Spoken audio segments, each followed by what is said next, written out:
Wolfenfish. I'm here to help explain biology. I will be using two themes to help explain how species originate and how populations evolve. The Canis lupus, or grey wolf, will be my example. The family is the Candia. 50 million years ago, the Mycania or Mycus were small carnivores on the earth. Scientists believe these are the ancestors of the Candia. Here is one example of a grey wolf.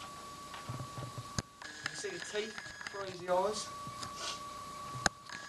About 30 to 40 million years ago, the Synodicys came about after the Mycus. The Synodicys split and the Tomodicus came out 20 million years ago. Then 2 to 3 million years ago, the canids were formed. About 1.5 million years ago, the first grey wolf appeared in Eurasia. Here is another example of a grey wolf.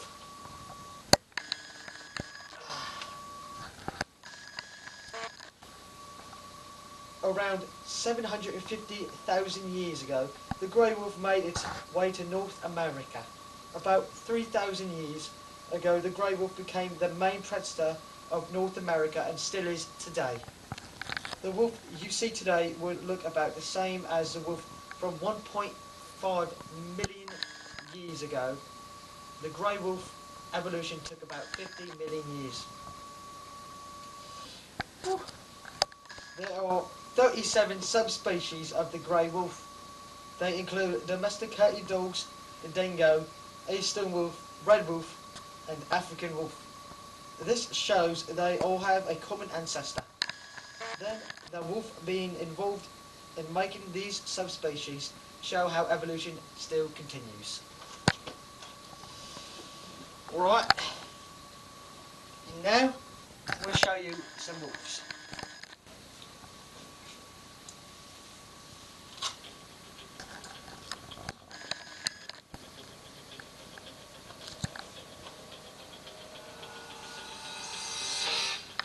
Wolves are the most dominant of every canid species. The wolf is a mating creature. The wolf has a wide variety in their diet. They can eat caribou, bison, elk, moose and deer meat. They can eat eggs, small rodents, berries, grass and other vegetable and fruit matter. Hypercarnivory.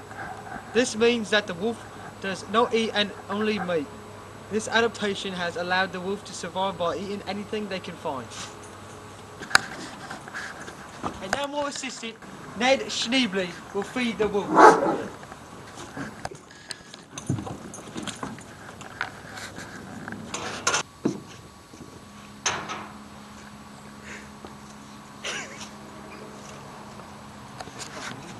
The coat of the wolf is made of woolly fur to provide insulation and long guarded hairs to keep out moisture.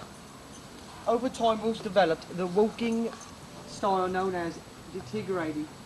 This style gives the wolves the ability to walk on their toes. This makes the wolves walk and run faster. This makes it easier to outrun a predator and catch their prey. Their paws are large with fleshy pads and claws for traction and can spread for support in the snow. The wolf also has great stamina. They can cover over 18 miles at a quick trot. They can reach 40 miles per hour if they need to. They have big heads to support their large intelligence. Their hearing is 20 times sharper than humans. Their smell is 100 times cleaner than humans. They have a reflective retina called a tatum, which enhances their night vision. And that's all I have to say about the grey wolf. Now I'm going to have to go and collect some more data to further more research. My assistant, little Lucci, will hold my gear while I go in.